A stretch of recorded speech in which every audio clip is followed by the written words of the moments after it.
मेरे जी दोस्तों, आज ऐसी गुलकारा की कहानी है जिसने सारी जिंदगी दोस्तों सच्चे प्यार के लिए तरसती रही। उस गुलकारा का नाम है मीना कुमारी, जिनको आप लोग ट्रेजेडी क्वीन के नाम से भी जानते हो दोस्तों। बचपन का नाम मजहबी था और कहानी भी बड़ी रोचक है दोस्तों। कमाल अमरोही साहब से बेपनाह मोहब्बत करने लगी थी मीना जी ने। दोनों की शादी भी हुई दोस्तों, मगर कमाल साहब का ईगो यानी उनका अभिमान, घमंड इस खूबसूरत रिलेशनशिप के बीच में आ गया दोस्तों। और वो हुआ जो यकीनन नहीं होना चाहिए था। मुझे मोहब्बत से मोहब्बत है और फिर उनको ही मोहब्बत ना मिले तो ज़िंदगी कहाँ रहती है। वो बस एक उम्र की तरह हो जाती है जिसे सिर्फ गुजार दिया जाता है, जिया नहीं जाता। मजहबी बेगम यानी मीना कुमारी जी के साथ भी दोस्तों ज़िंदगी ने यही मजाक किया था। जिसे अपना सरमाया चुना उसी ने उसे ज़िंदगी की धूप में झुलसने को छोड़ दिया। ऐसा नहीं है कि मजहबी को मोहब्बत नहीं हुई दोस्तों, उन्हें मोहब्बत भी हुई थी, निकाह भी उसी मोहब्बत से किया। मगर वो जो नसीब में नहीं लिखा हो तो साथ होकर भी साथ को तरसते हैं ना। मजहबी के साथ भी वही हुआ दोस्तों। बात उन दिनों की है जब महल फिल्म को निर्देशित करने की वजह से रातों रात स्टार बने कमाल अमरोही साहब। किसी मैगजीन में छपी तस्वीर में मीना कुमारी को देखा था। तस्वीर के साथ नीचे निर्देशक और लेखक भी लिखा हुआ था। वही लेखक जहन में उनके उतर गया दोस्तों। बिना किसी मुलाकात के मन ही मन चाहने लगी थी उस अजनबी को। बाद में किसी मित्र के जरिए कमाल साहब और मीना जी की मुलाकात हुई दोस्तों।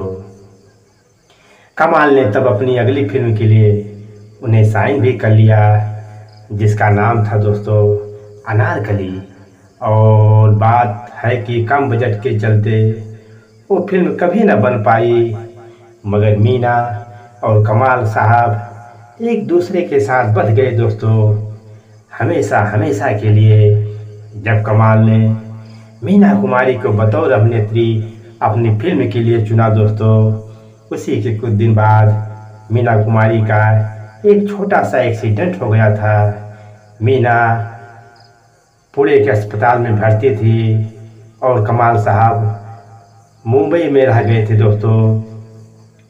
लेकिन इश्क रूह को खींचता है अपनी तरफ। कमाल मीना से मिलने के लिए मुंबई से पुणे आने लगे।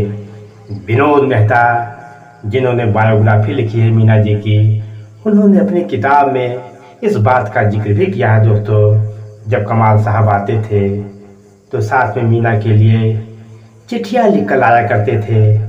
हॉस्पिटल में मीना भी उन चिट्ठियों को इंतज़ार करती थी।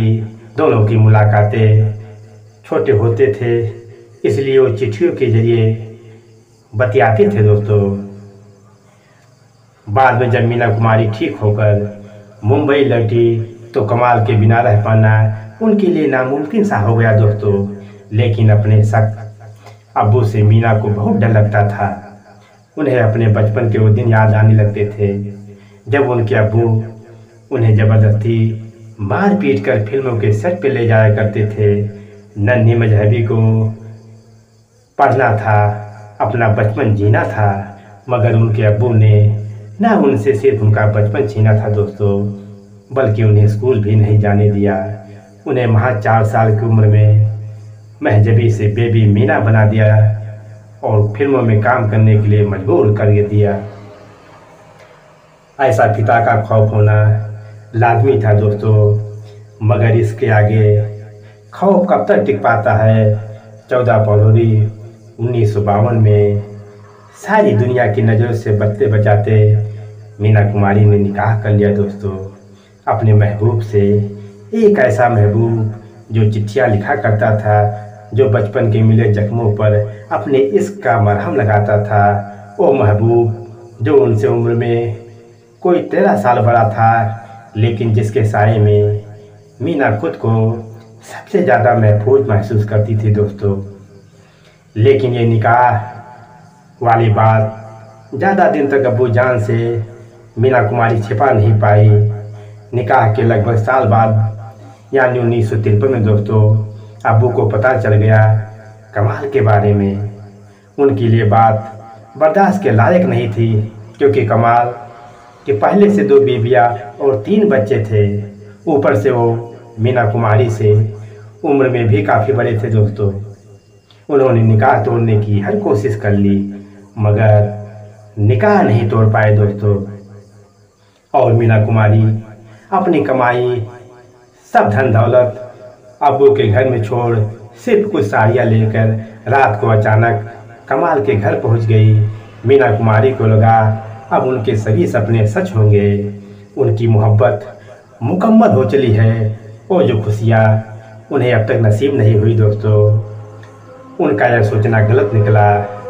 कमाल पति बन गए और महबूब को कहीं पीछे छोड़ आए थे। उन्हें मीना कुमारी की सफलता से जलन होने लगी, उन पर शक करने लगे। मीना कुमारी के ऊपर तमाम पहरे बिठा दिए गए। मीना मोहब्बत में थी, वो उनकी हर जाति को प्यार समझ सिर माथे पर बिठाती थी। लड़ाइयाँ ना हो, ये रिश्ता बचा रहे, इसलिए शाम 6:30 बजे तक वो हर हाल में दोस्तों घर वापस लौट आती थी। मगर कमाल का मर्द वाला ईगो इन चीज़ों को कहाँ समझने को तैयार था।